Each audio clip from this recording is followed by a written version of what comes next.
जय श्री माता जी। हे देवी, हे आदिशक्ति माँ, आपके पास आपके श्री चरण पर विश्व के सारे संत आपके साथ ध्यान करने हेतु बैठी हुई है। कृपा करके आप पधारिए और सभी संतों को परम चैतन्य प्रदान कीजिए। हे देवी, आपके ऊपर हम पूर्ण रूप से समर्पित है। कृपा करके हमारे ऊपर दया कीजिए, कृपा कीजिए और हमारी प्रार्थना को स्वीकार कीजिए। माँ परम पूज्य श्री माता जी, आपके श्री चरण कमल पर कोटि कोटि नमन। कुंडली उठा के बंधन लेंगे।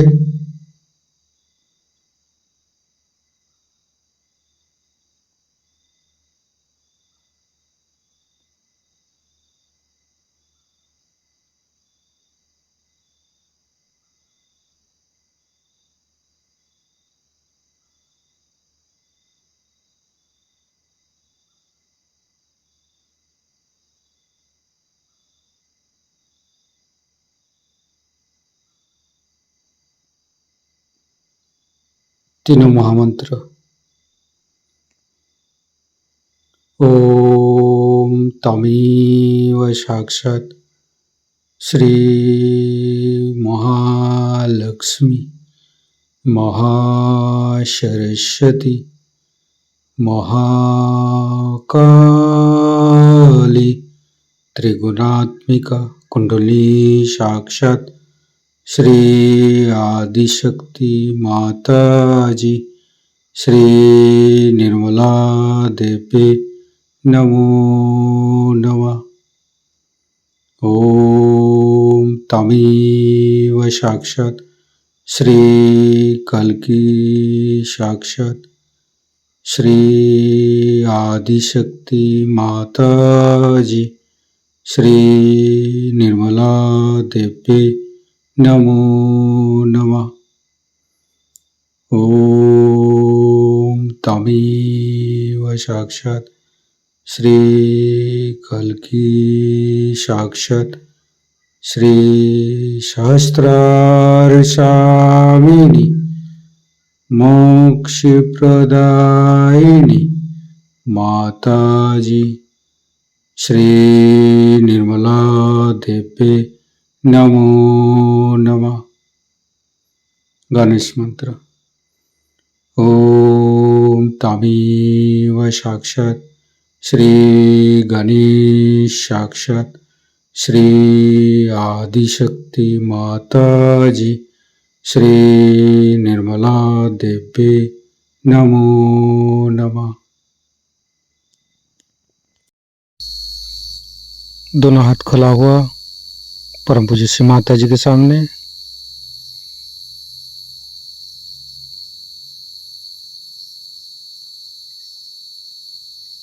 राइट हैंड हृदय पर। परम पूज्य श्री माता जी,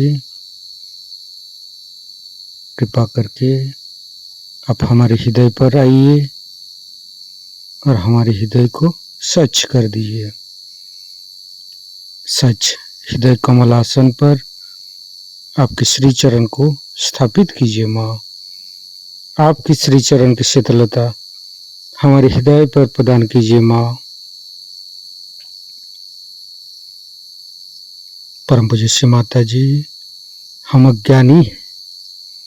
हमारी अज्ञानता के वश में यदि आपकी शान के खिलाफ कोई गलती हुआ हो, कृपा करके मुझे क्षमा कर दीजिए। माँ,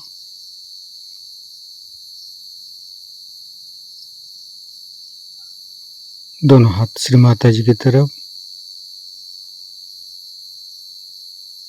परम पूज्य श्री माता जी, आप ही तो प्रभु गणेश है। कृपा करके हमारे तीनों लाडली सात चक्र में समस्त दोषों को, समस्त रोगों को दूर कीजिए।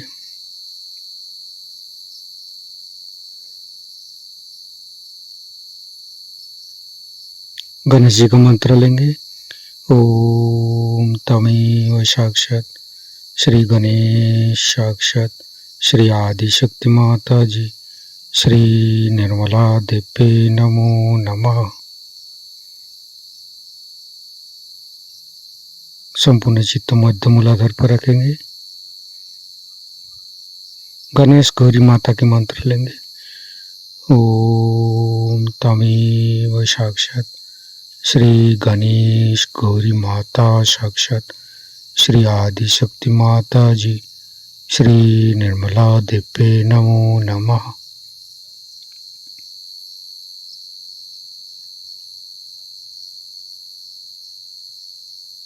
तीनों स्वादिष्ठान को देखेंगे।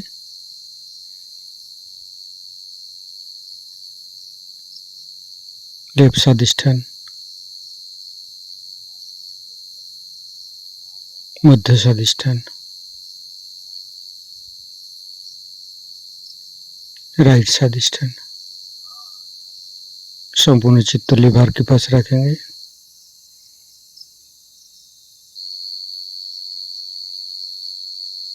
परम पूज्य श्री माता जी, आपकी श्री चरण की शीतलता हमारे लिभार पर प्रदान कीजिए। चंद्रदेव का मंत्र लेंगे। ओम तमेव साक्षात श्री चंद्रदेव साक्षात श्री आदि शक्ति माता जी श्री निर्मला देवी नमो नमः। हिमालय का मंत्र लेंगे। ओम तमेव साक्षात श्री हिमालय साक्षात श्री आदि शक्ति माता जी श्री निर्मला देवी नमो नमः। संपूर्ण चित्त राइट स्वादिष्ठान पर लिवर के ऊपर ही रखेंगे। गणेश अथर्वशीर्ष पाठ करेंगे। ओम नमस्ते गणपतये तमेव प्रत्यक्षं तत्त्वमसि तमेव केवलं कर्तासि तमेव केवलं धर्तासि तमेव केवलं हर्तासि तमेव सर्वं खल्विदं ब्रह्मासि तं साक्षादात्मसि नित्यं हरितं वच्मि सत्यं वच्मि अवतं माम् अववक्तारम् अवसोतारम् अवदातारम् अवधातारम् अवानुचानमवशिष्यम् अवपश्चातात् अवपुरस्तात् अवोत्तरातात् अवदक्षिणातात् अवचोदातात् अवधरातात् सर्वतो मां पाहि पाहि समन्त्रात् तं वाङ्मयस्तं चिन्मयो तं आनन्दमयस्तं ब्रह्ममयो स्तं सच्चिदानन्दादित्यसि स्तं प्रत्यक्षं ब्रह्मासि स्तं ज्ञानमयो विज्ञानमयोऽसि सर्वं जगदं तत्तो जयते सर्वं जगदं तत्तोत्तिष्ठति सर्वं जगदं त्वयि लयमस्यति सर्वं जगदं त्वयि पत्येति तं भूमिरापो नालो नीलो नमः स्तं चत्वारि वाक्पदानि स्तं गुणत्रयातीतो स्तं देहत्रयातीतो स्तं कालत्रयातीतो स्तं मूलाधारस्थितोऽसि नित्यं स्तं शक्तित्रयात्मक स्तं योगिनो ध्यायन्ति नित्यं स्तं ब्रह्मास्तं विष्णुस्तं रुद्रस्तं इन्द्रस्तं अग्निस्तं वायुस्तं सूर्यस्तं चन्द्रमास्तं ब्रह्मभूर्भुवस्सुरं ज्ञानादिपूर्वमुच्चाय वर्णादि तदनन्तर अनुसारो परतरो अर्धेन्दु उल्लसितं तारेण ऋतं एतत्तव मनुष्यरूपम् अकारो पूर्वरूपम् अकारो मध्यम रूपम् अनुसारो शान्तिरूपम् बिन्दु उत्तररूपम् नादं सन्धानं संगीता सन्धि शैषा गणेशविद्या गणक ऋषि निश्चित गायत्री छंद गणपतिर्देवता। ओम गं गणपतये नमः। एकदंताय विद्महे वक्रतुंडाय धीमहि तन्नो दन्ति प्रचोदयात्। एकदन्तं चतुर्हस्तं पाशमङ्कुशधारिणं रदं च वरदं हस्ते बिभ्राणं मूषकध्वजं रक्तं लम्बोदरं शूर्पकर्णकं रक्तवाससं रक्तगन्धानुलिप्ताङ्गं रक्तपुष्पे सुपूजितं भक्तानुकम्पिनं देवं जगत्तारणमच्युतम् आविर्भूतं च सृष्ट्यादौ प्रकृते पुरुषोत्तरम् एवं धान्त्यो नित्यं स योगी योगिनो वर। नमो बृहत्पतये नमो गणपतये नमो पमतपतये नमस्ते अस्तु लंबोदराय दंताय विघ्ननाशिने शिवसुताय श्रीवरदमूर्तये नमो नमः। साक्षात् श्री आदिशक्ति माता जी श्री निर्मला देवी नमो नमः।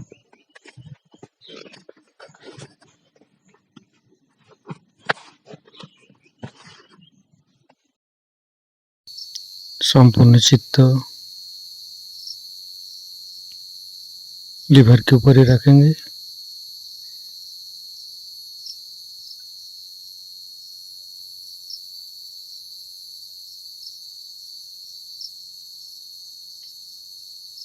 फिर तीनों नाभि एक एक चक्र को देखते रहेंगे।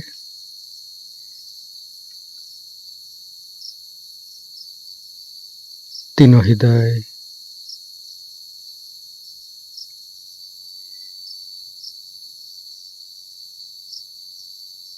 तीनों विशुद्धि, फ्रंट आज्ञा, बैक आज्ञा, सहस्त्रार। परम पूज्य श्री माता जी हमारे सहस्त्रार पर आइए और निर्विचारिता सिद्धि प्रदान कीजिए। निर्विचारिता का मंत्र लेंगे। ओम तमेव साक्षात श्री निर्विचारिता साक्षात श्री आदिशक्ति माता जी श्री निर्मला देवी नमो नमः। संपूर्ण चित्त सहस्त्रार पर संपूर्ण ध्यान का स्थिति परम पूज्य श्री माता जी का अमृत बनी हम सहस्त्रार से ग्रहण करेंगे। आप एक बहुत सुंदर प्रकृति की रचना है। बहुत मेहनत से नजाकत के साथ अत्यंत प्रेम के साथ परमात्मा ने आपको बनाया है। आप एक बहुत विशेष चीज है। अनंत योनियों में से आप घटित होकर के इस मानव रूप में स्थित है। आप इसलिए इसकी महत्ता नहीं जान पाते क्योंकि यह सब आपको सहज में ही प्राप्त हुआ है। अगर इसके लिए मुश्किलें करनी पड़ती, आफतें उठानी पड़ती और आप इसको अपनी चेतना में जानते, आप अवेयर होते, तो आप समझ पाते कि आप कितनी महत्वपूर्ण चीज है। मनुष्य को जानना चाहिए कि परमात्मा ने हमें क्यों बनाया, इतनी मेहनत क्यों की, हम किस लिए संसार में आए और हमारा भविष्य क्या है, हमारा अर्थ क्या है। जैसे कि मैंने आपसे कल कहा था कि अगर ये मशीन हम बनाएं और इसको इस्तेमाल नहीं करें, इसका कोई भी अर्थ नहीं निकलता है। लेकिन जब तक ये मेन से लगाया नहीं जाता है, तब तक आप इसका उपयोग भी नहीं कर सकते। उसी प्रकार जब तक आप अपने उस अनंत स्रोत के साथ संबंधित नहीं होते, जिसके बारे में अनेक साधु संतों ने वर्णन किया हुआ है, अनेक पुस्तकों में आपने जिसके बारे में सुना हुआ है कि अनंत शक्ति परमात्मा की सर्वव्यापी है और वो हर एक चीज का काम, हर एक चीज का संचालन, हर एक वस्तु की गति संभालती है। ये सुनी समझी हुई बात दूर की लगती थी। जब तक आप उससे संबंधित नहीं होते तब तक ये समझ में आने वाली नहीं। जैसे कि कल मैंने कहा था कि आत्मा को जाने बगैर आप परमात्मा को जान ही नहीं सकते। ये तो ऐसा ही हुआ कि आपके टेलीफोन का कनेक्शन लगा नहीं और टेलीफोन आप इस्तेमाल कर रहे हैं।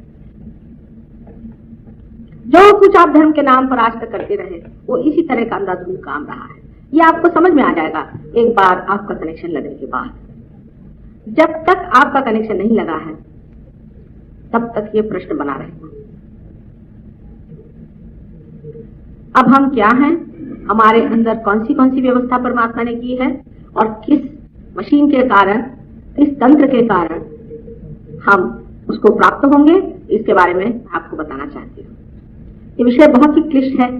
वास्तव में ये विषय तो तब बताना चाहिए जबकि आप पार हो जाएं, जिसके वक्त आपका कनेक्शन हो जाए। मानो ये कि आप अंधे हैं और आपसे मैं बताऊं कि ये ऐसा बना हुआ है और यहाँ पर ये लाइट है और यहाँ पर इस तरह का रंग लगा है और इसका वातावरण बड़ा ही सुंदर है और यहाँ बड़ा अच्छा लगता है। आप यही कहेंगे कि हमारे पास आंखें तो है नहीं, हम इसे कैसे जानेंगे। और हमारे लिए भी ये बड़ा क्लिष्ट होगा समझाना। जैसे कि इस कमरे की लाइट अगर जलानी हो तो आप एक सिर्फ स्विच ऑन कर दीजिए, लाइट ऑन हो जाती है। इसी प्रकार आपके अंदर भी कोई चीज ऐसी ही बनी हुई पूरी तरह से तैयारी करके परमात्मा ने रखी हुई है, उसको जगाना मात्र है। जब आप आलोकित हो जाते हैं, जब एनलाइटन हो जाते हैं तो सारी की सारी चीज आसानी से समझ में आती है। पर अगर ये लाइट जलाने से पहले ही मैं आपको लेक्चर देना शुरू करूं कि ये लाइट कैसी आई, इलेक्ट्रिसिटी कहां से आई, इसका इतिहास क्या है, कैसे बना, तो सर दर्द हो जाता है। लेकिन आधुनिक मानव को सर दर्द लेने की आदत है। वो पहले चाहेगा कि पहले सर दर्द ले फिर उसको हटाए।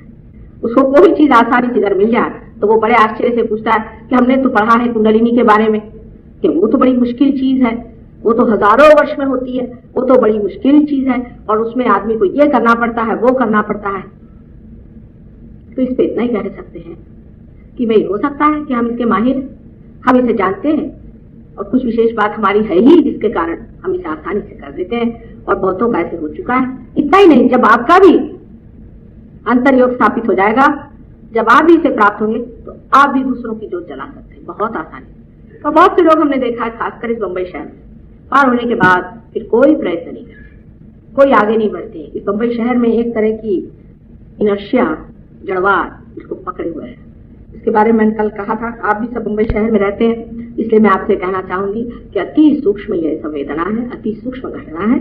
ये घटित होना आपकी पूर्व संपदा का फल है, जन्म जन्मांतर की चीज आप पा रहे हैं। इसको आप समझ लें और इसमें गतिमान, ये नहीं कि जहां के तहां पाया और खत्म कर दिया। और जब ऐसा होता है तब हम देखते हैं इसका फल बहुत ही कम मिलता है। इसके अनेक फल हैं, उसमें से सबसे बड़ा फल यह है कि आपकी शारीरिक व्याधियां पूरी तरह से छूट जाती है, बाय प्रोडक्ट है। क्योंकि आपके अंदर अगर परमात्मा का आलोक आने वाला है, अगर आपकी आत्मा जागरूक होने वाली है, तो ये शरीर का मंदिर भी निर्मल होना पड़ता है। आप में अगर कुछ मानसिक बीमारियां हैं वो भी ठीक हो जाती है। आपकी बुद्धि भी आलोकित होकर के आप सुबुद्धि को प्राप्त करते हैं, विजडम आप में जागरूक हो जाती है। और चौथी जो सबसे बड़ी चीज हो जाती है कि आपके अंदर से आत्मा स्पंदित होने लग जाता है। आप इसको चैतन्य के रूप में अपने हाथ से बहते हुए देखते हैं। इसको लोग वाइब्रेशंस कहते हैं, इसको कि सौंदर्य लहरी आदि शंकराचार्य ने कहा है। बाइबल में से कूल ब्रीज कहा हुआ है। इसको आप जब पाते हैं तो हाथ में से ठंडी ठंडी हवा, बहुत ही ठंडी ठंडी हवा चैतन्य की बहती है। वाइब्रेशंस का आप लोग सोचते हैं कि बदन हिलना या कुछ उसमें इसी तरह का झकझोर होना तो गलत बात है, इसको भी समझ लेना चाहिए। वाइब्रेशंस माने बिल्कुल ठंडी ठंडी बहने वाली बहुत ही शीतल ऐसी हवा, जिससे बड़ी अंदर में शीतलता आती है और बहुत ही ज्यादा आशीर्वादित भावनाएं अंदर में पुलकित होती है। ये एक वास्तविकता है, साक्षात है। एक्चुअलाइजेशन है। ये कोई झूठ बात नहीं, ये कोई ब्रेन वॉशिंग नहीं, ये एक्चुअलाइजेशन है।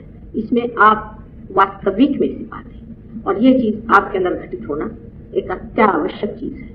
अगर ये चीज घटित नहीं हुई तो मनुष्य जहां के तहां रह जाएगा, वो किसी भी तरह से उस चीज को प्राप्त नहीं कर पाएगा जिसमें वो अपना अर्थ देखे, जिससे वो समर्थ हो जाए। अब ये आपके सामने यहाँ कुंडलिनी रखी हुई है, इसे आशा आप लोग सब देख सकते हैं। क्या आप सब लोग देख सकते हैं? इसका चित्र यहाँ बनाया हुआ है। वास्तविक कुंडलिनी हमारे अंदर परमात्मा ने बीज रूप रखी हुई है, जिसको कि अंकुर कहना चाहिए। मैं बहुत संक्षिप्त में बताऊंगी आज, क्योंकि रियलाइजेशन ही मुख्य बात है और कुंडलिनी अवेकनिंग ही मुख्य बात है। लेकिन बोलते ही बोलते आपकी कुंडलिनी जागृत होती है। आप कृपया अपने हाथ ऐसे रखिए जब मैं बातचीत कर रही हूं। अब ये कुंडलिनी आपके अंदर बसी हुई है। पैर में जूते तो नहीं? जूते उतार लीजिए, क्योंकि अर्थिंग होना चाहिए, मदर अर्थ से अर्थिंग होना चाहिए। मुझे भी उतार लेना चाहिए, जमीन को छूना चाहिए। ये घटना तो वैसे क्षण भर में होती है, लेकिन तैयारियां उसकी करनी पड़ती है।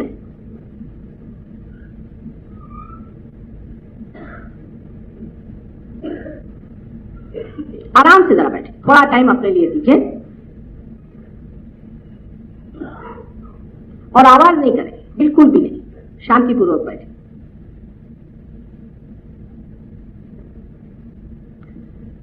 यह कुंडलिनी है जो कि आपके अंदर भी अंकुर रूप आपके त्रिकोणाकार अस्थि में, ट्रायंगुलर बोन में स्थित है। यह शक्ति परमात्मा ने एक अंकुर के तरह आपके अंदर स्थित की है। अब इसके बारे में बहुत कुछ कहा जा सकता है, लेकिन सिर्फ इतना कहूंगी कि ये आपकी माँ है और जन्म जन्मांतर तक ये आपके साथ रही है।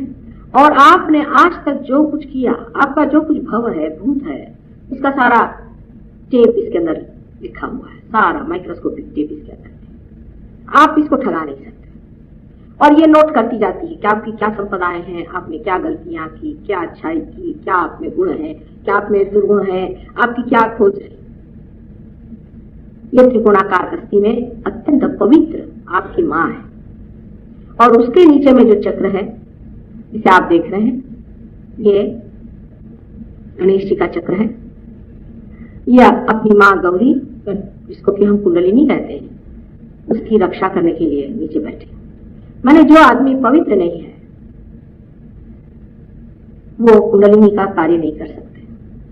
सिर्फ अत्यंत पवित्र आदमी को ही अधिकार होता है कि वो कुंडलिनी का कार्य करे। ऐसा आदमी जब भी कुंडलिनी का कार्य करता है तो नानाविध तकलीफें हो जाती हैं, क्योंकि वो अनऑथराइज्ड, अनधिकार चेष्टा। आप गणेश स्वरूप हो जाते हैं जिस वक्त में कुंडलिनी जागृत होती है, क्योंकि हाथ जब आपके मेरे और हैं तो बहता हुआ चैतन्य हाथ में से गुजर के और इन दोनों नाड़ियों में से नीचे उतरता है और जाकर गणेश को खबर देता है कि अब कुंडलिनी उठ सकती है। क्योंकि कुंडलिनी वो चैतन्य है, वो स्थिति है या वो शक्ति है जो जानती है, जो प्यार करती है, जो ऑर्गेनाइज करती है और जो आपको जन्म देती है। वो आपकी जन्मदात्री है, जिसी से आपका दूसरा जन्म हो जाता है, जिससे आप द्विज हो जाते हैं। यह शक्ति अत्यंत पवित्र है, अछूती है और इस तक कोई भी नहीं पहुंच पाता जब तक जो आदमी इसका अधिकारी है आपके सामने खड़े न हो जाए। जब इसका अधिकारी इसके सामने खड़े होता है तब आपके हाथों के द्वारा यह शक्ति अंदर जाती है और कुंडलिनी जागृत हो जाती है। यह अपने आप जागृत होती है, इसके लिए कोई भी मेहनत करने से जागृत नहीं होती है, क्योंकि ये जीवंत क्रिया है। ये बिल्कुल जीवंत क्रिया है। कोई सा भी जीवंत कार्य मेहनत से नहीं होता है, वो अपने आप घटित होता है। उसी प्रकार कुंडलिनी अपने आप जागृत होती है। सिर्फ उसे यह पता होना चाहिए कि अपने सामने वो इंसान खड़ा है जो उसका अधिकारी है। यह कुंडलिनी उसके बाद दूसरे 6 चक्रों को छेदती हुई ऊपर जाती है।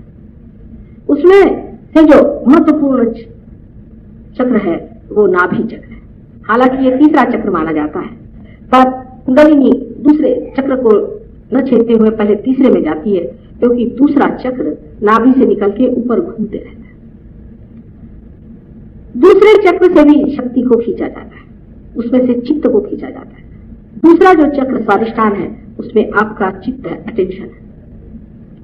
इस चक्र से चित्त को खींच करके कुंडलिनी अपने ऊपर छा लेती है। जैसे कि समझ लीजिए किसी कपड़े के अंदर से मेरा हाथ चला जा रहा है, आपका जो अटेंशन है, आपको आश्चर्य होगा, आपके पेट में रहता है, आपके सर में नहीं रहता है।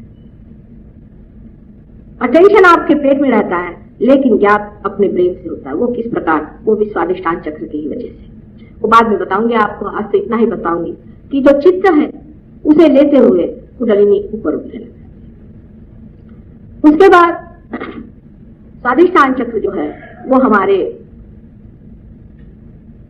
कार्य करने का, आगे की बात सोचने का, विचार करने का सेंटर है, क्योंकि इसी सेंटर से हमारे पेट में जो मेद है, जो फैट है, उसको बदल करके और मेंदु के लिए यानी अपने ब्रेन के लिए ठीक बनाया जाता है। वो इसी केंद्र का काम है, इसे स्वादिष्ठान चक्र कहते हैं। इस चक्र से हमारा ऑर्टिक प्लेक्सस नाम का प्लेक्सस, जो कि बाहर डॉक्टर लोग जानते हैं, वो चलता है। ये चक्र आजकल मॉडर्न लाइफ में बहुत ज्यादा विद्यमान है, क्योंकि हम लोग बहुत ज्यादा सोचते रहते हैं, हर समय हम लोग सोचते रहते हैं। अति सोचने की वजह से हमारे जो दूसरे काम इस चक्र से होने के होते हैं वो निग्लेक्ट हो जाते हैं, उनकी तरफ हम ध्यान नहीं दे पाते। वो काम इस प्रकार है कि ये चक्र लिवर के ऊपर का हिस्सा, पैनक्रियास, स्प्लीन, किडनी और यूट्रस सबको संभालता है। जब हम बहुत अधिक सोचते हैं तो हमें डायबिटीज की बीमारी हो सकती है, क्योंकि हमारा एक ही चक्र है जो कि सोचने के लिए भी मेद को या फैट को बदलते रहता है, और वही चक्र है जो हमारे पैनक्रियास को भी संभालता है। इसलिए जो आदमी बहुत सोचते विचारते हैं उन्हीं को डायबिटीज की बीमारी होती है। और दूसरी बीमारी जो किडनी की बीमारी है, वो भी ऐसे ही लोगों को होती है जो बहुत सोचते विचारते रहते हैं। उसके और भी कारण हो सकते हैं, पर मुख्य कारण किडनी की बीमारी का अधिक सोच विचार करना है। अधिक सोच विचार करने से लिवर भी खराब हो जाता है और यूट्रस पे भी इसका बड़ा असर आ जाता है। अब आप कहेंगे कि माँ, सोच विचार कैसे रोका जाए? मनुष्य हर समय सोचते ही रहता है, उसका विचार एक क्षण भर भी नहीं रुक सकता। अगर वो रुक जाए तो बड़ी आश्चर्य की बात है कि वो कैसे रुकता है। और आपको यही मैं दिखाऊंगी कि अभी आपके थोड़ी देर में आप एकदम देखेंगे कि आपके दिमाग में कोई भी विचार है, सारे विचार एकदम शांत। आप अंदर देखिएगा, आपको लगेगा कोई भी विचार हमारे दिमाग में नहीं आ रहा, हम एकदम शांत। ये जब आज्ञा चक्र जो ऊपर में है, जब कुंडलिनी वहां पे लांग जाती है, तब वो घटित होता है। उसके बाद में नाभि चक्र जो है, ये भी बहुत ही महत्वपूर्ण है। नाभि चक्र हमारे जितना भी पाचन क्रिया वगैरह है, इस पे निर्भर होता है। नाभि चक्र हमारे धर्म को मानता है। मनुष्य का भी धर्म होता है, सिर्फ उसको स्वतंत्रता है, चाहे वो अपने धर्म में रहे या न रहे। बाकी संसार की किसी भी चीज में स्वतंत्रता नहीं। जैसे कि सोना है, उसका अपना धर्म है कि वो खराब नहीं होता। बिच्छू का अपना धर्म है कि वो डंक मारता है। सांप का अपना धर्म है, शेर का अपना धर्म है, वो अपने अपने स्वधर्म में बैठे रहते हैं। लेकिन मनुष्य को स्वतंत्रता परमात्मा ने दी हुई है। वो ये स्वतंत्र है, चाहे तो धर्म में रहे चाहे अधर्म में रहे। उसको चाहे बुराई जीतनी है तो बुराई को जीत ले, और चाहे तो अच्छाई को जीत ले। यह स्वतंत्रता परमात्मा ने विशेष रूप से मनुष्य को क्यों दी? क्योंकि इसके पाए बगैर बसा आता बसा एक तर उशिरा नाही येऊन सगळ्यांना डिस्टर्ब नाही केलं पाहिजे। बसा तिकडेच बसा मागे। आप लोग दूसरों ने देखिए, चित्त इधर रखे, मैं आपके कुंडलिनी पर चित्त दिया। तिथून उशिरा नाही आल्या, इकडे नका पाठवू। सो धर्म हमारे अंदर जो स्थापित हुआ है, उसके लिए हमें इसलिए परमात्मा ने स्वतंत्रता दी है कि अगर उसके साम्राज्य में हमें जाना है तो पहले हम स्वतंत्रता में उसका वर्ण करें। अपनी स्वतंत्रता में ये कहें कि हमें परमात्मा चाहिए। हमारे ऊपर अगर कोई जबरदस्ती करके कहे कि हाँ परमात्मा को मांगे, तो ये कौन सा मांगना हुआ और ये कौन सा इवोल्यूशन हुआ। इसलिए इस दशा में पहुंचने पर मनुष्य को अपनी स्वतंत्रता में ही परम तत्व को मानना चाहिए। किसी जबरदस्ती की वजह से नहीं, किसी बीमारी की वजह से नहीं, किसी दुख की वजह से नहीं, किसी तकलीफ की वजह से नहीं, पर इसलिए क्योंकि ये परम पाना ही हमारे जीवन का लक्ष्य है। इस स्वतंत्रता में जब आप जागते हैं और परम की इच्छा करते हैं, तभी परमात्मा के महाद्वार आपके लिए खुलते हैं। इस धर्म के सेंटर के चारों तरफ गुरुओं का स्थान है। ये 10 गुरु हमारे अंदर बसे हुए हैं। ये मुख्य 10 गुरु हैं। ये दत्तात्रेय के अनेक अवतरण हैं। इनमें से हम कह सकते हैं शुरू से कि सोक्रेटिस अपने जमाने के, मोसेस पुराने जमाने के, इब्राहिम, मोहम्मद साहब, गुरु नानक, अभी अपने जो शिरडी के साईनाथ हो गए, ये लोग सब एक ही तत्व के, सौराष्ट्र, ये सब लोग एक ही तत्व के, एक ही व्यक्ति के, एक ही महत्ता के अवतरण है। उनमें जरा भी अंतर नहीं है। मोहम्मद साहब में और नानक में इतना सा भी अंतर नहीं। उन्होंने ही फिर से जन्म लिया, क्योंकि मोहम्मद साहब ने जब देखा कि लोग इस तरह से उनके धर्म का भी प्रयास कर रहे हैं और धर्म को छोड़कर गलत चीजों में पड़ जा रहे हैं, तब उन्होंने नानक साहब का जन्म लेकर के और उन्होंने उस चीज को ठीक करने की कोशिश की और दोनों में पूरी समय यही कोशिश की कि वो लोग एकता में आ जाएं, उनमें यूनिटी हो जाए। पर आप जान ही रहे हैं कि उनका भी क्या हाल हो। स्वाधिष्ठान चक्र पे श्री ब्रह्मदेव का स्थान है और सरस्वती उनकी शक्ति है, और नाभि चक्र पे श्री लक्ष्मी नारायण का स्थान है। अब लक्ष्मी जी के बारे में हमारे यहाँ बहुत ही विपरीत कल्पनाएं हैं। लक्ष्मी नारायण का स्थान जो है वही हमें धर्म के प्रति रुचि देता है। उसी के कारण हम धर्मपरायण होते हैं, उसी से हम धर्म धारणा करते हैं। यानी कार्बन में भी जो 4 वैलेंसीज हैं वो भी इसी धर्म धारणा की वजह से है। और जो आप भी मनुष्य रूप हुए हैं, आपका भी जो कुछ एवोल्यूशन हुआ है वो भी इस लक्ष्मी नारायण के तत्व से ही हुआ है। यह विष्णु तत्व से ही ये कार्य होता है। और जो अपने को वैष्णव कहलाते हैं उनको जान लेना चाहिए कि जब तक उन्होंने आत्मा को पाया नहीं, उनका वैष्णव धर्म अधूरा रहे। ये हमारे अंदर नाभि चक्र में बसते ही है। विष्णु जी अनेक अवतरण लेते हैं, शिव जी के अवतरण नहीं होते। ब्रह्मदेव ने एकमात्र बार अवतरण लिया था। इसके बारे में आपको कहे तो आप आश्चर्य में होंगे कि उन्होंने एक बार हजरत अली के नाम से इस संसार में अवतरण लिया था। और ये सत्य है या नहीं, ये आप वाइब्रेशंस पे देख सकते हैं। जिस वक्त किसी आदमी को डायबिटीज की बीमारी हो जाती है तो आपको हजरत अली का नाम लेना पड़ता है, चाहे आप हिंदू हो, चाहे मुसलमान हो, चाहे पारसी, क्योंकि उनका ही अवतरण वहां पर बैठा हुआ है और उन्हीं का नाम लेने से डायबिटीज की बीमारी ठीक होती है। सहयोग में हमने 100% डायबिटीज ठीक किया है, 100%। और अब यह है कि डॉक्टर लोग तो इनक्योरेबल कहेंगे, क्या वो किसी से हजरत अली का नाम थोड़ी लेने के लिए कह सकते? वो तो उस चीज को, अंडर करंट्स को जानते ही नहीं है, जिसके कारण हमारे जो प्लेक्सस है वो चलती। वो तो सिर्फ जो बाह्य में, जड़ में, ग्रोथ में दिखाई देता है उससे जानते हैं। सिर्फ मनन से ही आप अपने अंडर करंट्स को जान सकते हैं। और जिन गुरुओं ने इसको जाना है वो जानते हैं कि हमारे अंदर जो लेफ्ट साइड में स्वाधिष्ठान का जो स्थान है वहां पर आपको हजरत अली और फातिमा का नाम लेना पड़ता है। नाभि चक्र में जो विष्णु लक्ष्मी का स्थान है, इन्होंने आप जानते हैं कि 10 अवतार लिए हैं, उसमें से 9 ले चुके, अभी 10वां आने वाला है।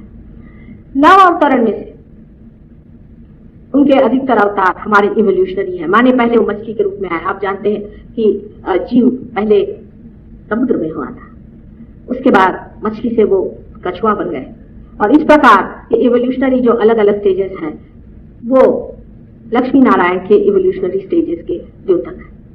वो सब हमारे अंदर बंधे हुए हैं।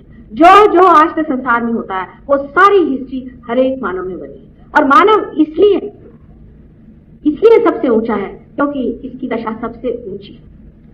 बाकी जितनी भी स्टेजेस हैं वो मनुष्य में बहुत ही निम्न स्थिति में है।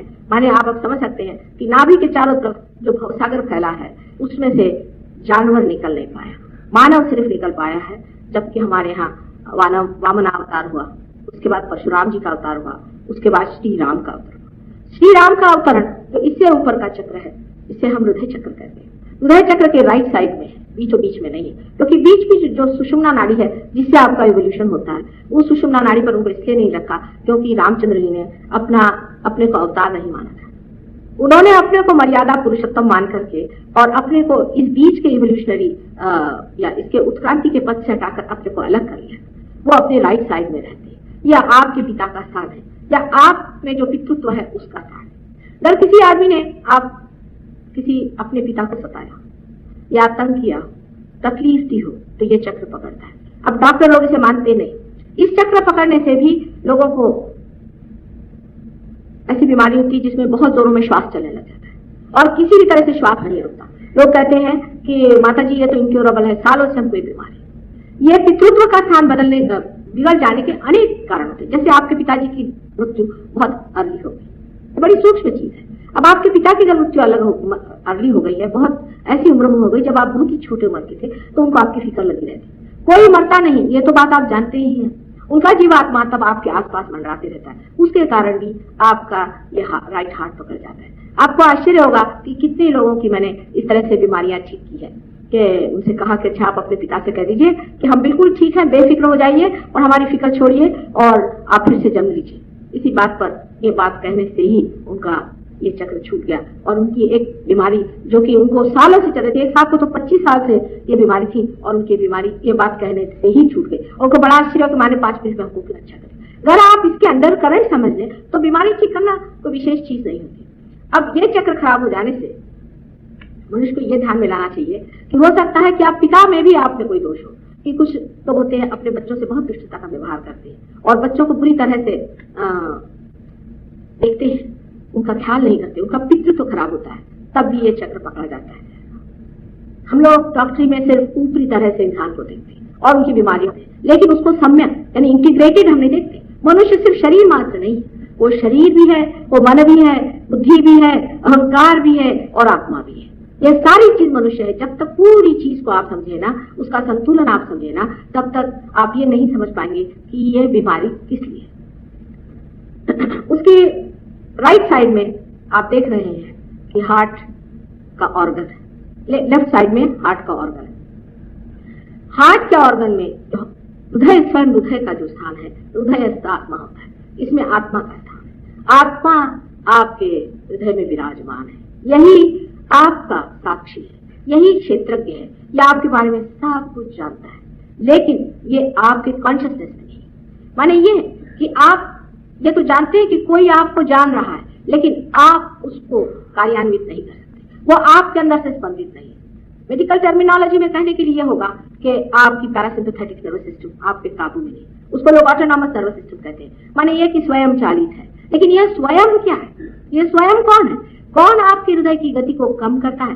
कौन आपके धड़कते हुए छाती को धीमा कर देता है? कौन आपके पेट में पचन क्रिया करता है? ये जो स्वयं है वो स्वयं ही आत्मा है और वो आत्मा हमारे पैरासिम्पैथेटिक नर्वस सिस्टम से चलता है, लेकिन ये आत्मा हमारे कॉन्शियसनेस में नहीं है, माने हमारे सेंट्रल नर्वस सिस्टम में नहीं आता है।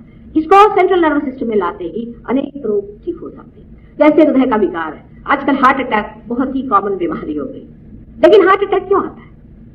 मैंने कहा आपसे कि अपने अंदर हृदय में आत्मा का स्थान है, शिव का स्थान है। शिव माने आत्मा जहां विराजते हैं वो शिव है। जब आदमी का ध्यान अपने आत्मा से हटकर अपने संसारिक कार्यों में बहुत लगता है, जो आदमी बहुत जरूरत से ज्यादा काम करता है, बहुत ज्यादा दौड़ता है, बहुत मेहनत करता है, वो सोचता पता नहीं वही एक दुनिया में एक चक्रधारी मिला हुआ है, वो सारी दुनिया भर का लोड अपने सर पे लेकर के घूमता है, उसकी ये लेफ्ट साइड कमजोर हो जाती है, उसका हार्ट कमजोर हो जाता है, उसका आत्मा क्षीण हो जाता है और जब शिव उनसे गुस्सा हो जाते हैं हार्ट अटैक आता है।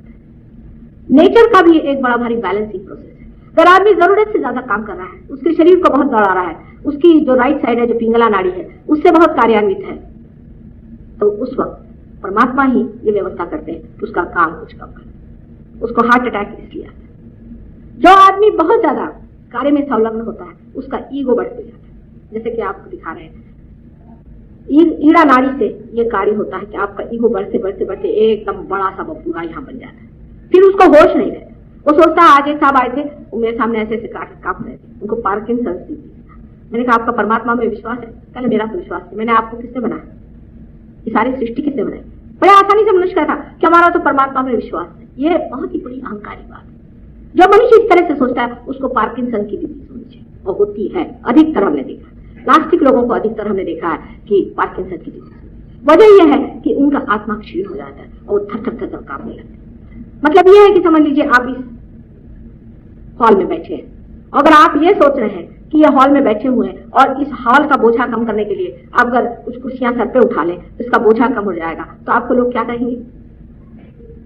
या अगर आप किसी एरोप्लेन से जा रहे हैं और उसमें सोचे कि इस एरोप्लेन का बोझा उतारने के लिए हम कुछ चीज अपने सर पे रखें, उसी प्रकार आप अपने सर पे बेकार के बोझे उठाएं। सबका करने वाला परमात्मा है, एक पत्ती भी उनके कहे बगैर नहीं। ये बात सही है या नहीं है, ये सिवाय आत्म साक्षात्कार के आप जान रहे। आपको लगेगा माता जी यूं ही कहे, आपको आश्चर्य होगा कि उसकी शक्ति कितनी डायनामिक है, कितनी सूक्ष्म है, कितनी गहन है और कितनी प्रेममय है। उसको जानने के लिए पहले उसके साम्राज्य में तो आना चाहिए। जब तक आप हिंदुस्तानी में नहीं आए, जब तक आप हिंदुस्तान के सिटीजन ही नहीं हो, आप क्या जानिएगा कि हिंदुस्तान के नागरिकों का क्या अधिकार है। राग यमन। कृपया अपना चित्त स्वादिष्ठान चक्र पर स्थिर करें।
ज्ञानदायिनी श्री माता जी, ज्ञानदायिनी श्री माता जी, ज्ञानदायिनी श्री माता जी।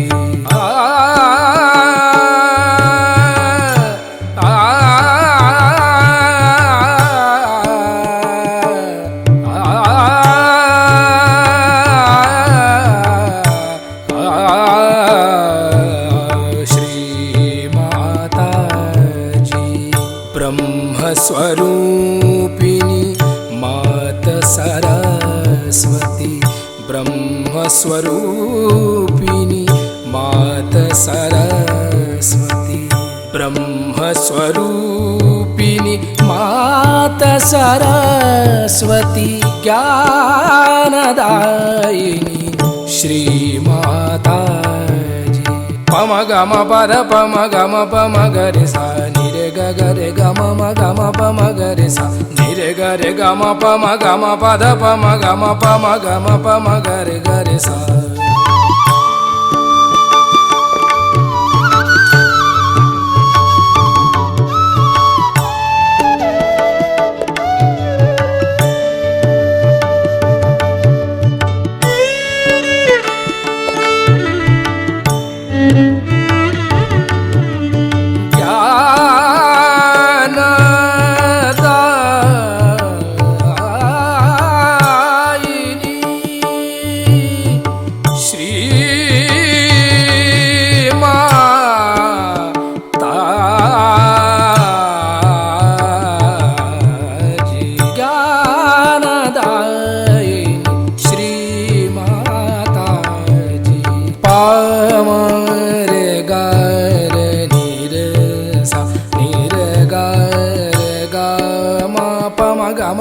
पम गरे गरे निरे सा, ज्ञानदायिनी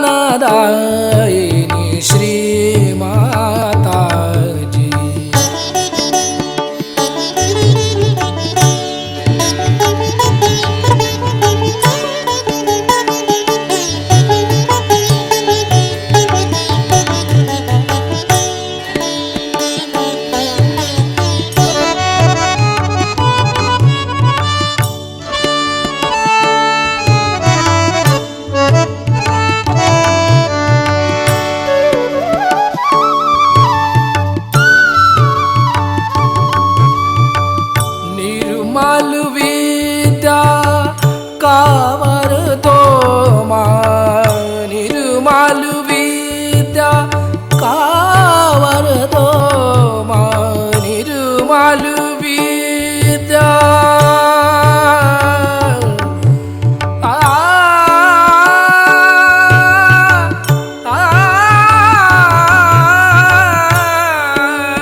मालु विद्या कावर दो माँ, चित्त सदा चरणों में रखना, चित्त सदा चरणों में रखना, चित्त सदा चरणों में रखना।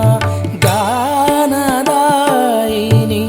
श्री माता जी, ज्ञानदायिनी श्री माता जी, ज्ञानदायिनी ज्ञानदायिनी ज्ञानदायिनी श्री माता जी। ओ त्वमेव साक्षात् श्री ब्रह्मदेव सरस्वती साक्षात् श्री आदिशक्ति माता जी, श्री निर्मला देवे नमो नमः।